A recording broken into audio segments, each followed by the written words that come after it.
Okay, so for tonight's homework, we are still working on finding those equivalent fractions, which mean equal fractions. But today we learned two new methods of looking at them. We first looked at a tape diagram, and then we looked at a number line. So the directions here say, label each number line with the fraction shown on the tape diagram.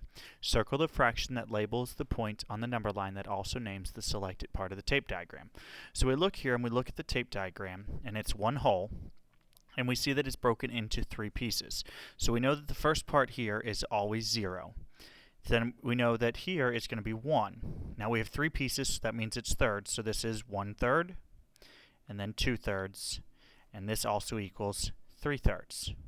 And then it says to circle the fraction that labels the point on the number line. So this is our fraction that labels where we are. That's all you have to do for A. For B, we're going to do the same thing. We're going to label our 0. We're going to label our 1. We're now going to look at how many pieces we have. We have 1, 2, 3, 4, 5, 6, which means this is 6. So 6 is our denominator. So the first one is 1/6, then 2/6, then 3/6, then 4/6, then 5/6, and of course our whole is 6/6. Now we're going to go down here to C. It's the exact same thing. So let's go down to 2A. And 2A says the right number sentence using multiplication to show. A, the fraction represented in 1A is equivalent to the fraction represented in 1B. So if we went up, and I apologize, we forgot to circle 2/6 here. So if we go up, 1A equals 1/3. And we have to prove how it's going to equal 2/6, which is this one. So we know that 1/3, and we have to look at whatever we multiply it by. So 1 times 2 equals 2. 3 times 2 equals 6. B just is asking you to do it with 1A and 1C. Now, when we move over here to this side, we're going to have the same steps, except for we're going to draw a number line. So we're going to draw our number line here, and we want it to be the same length as our tape diagram. Find our endpoints of 0 and 1. Then we're going to break it according to the tape diagram. We see there are 4 pieces here, so this is 1/4, this is 2/4, this is 3/4, and this is 4/4. If we circle, we're at 2/4.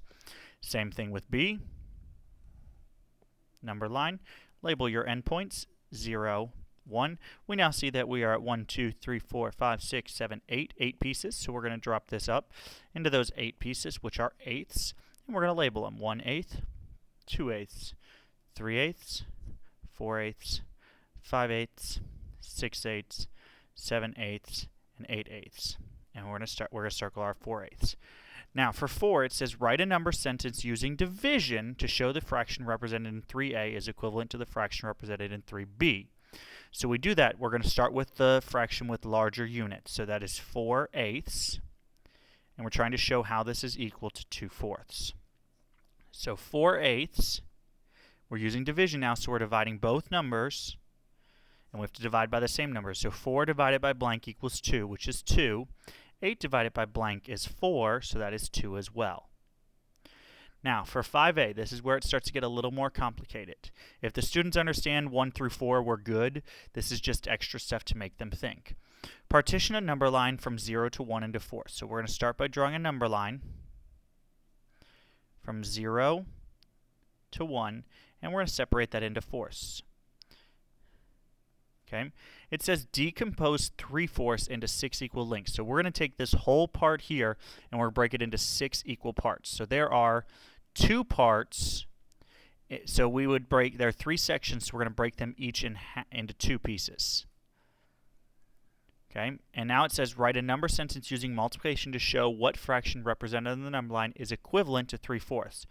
So 3/4 equals, we're going to rewrite it, and we're using multiplication this time. So we broke each part into 2 more pieces, because it said 6, and 3 divided by 6 is 2. So it's 2 and 2. So 3 times 2 is 6. 4 times 2 is 8. In C, it just asks for the reverse, which is 6/8 equals 6/8 divided by 2 divided by 2 equals 3/4. Hope this helps. Have a great night.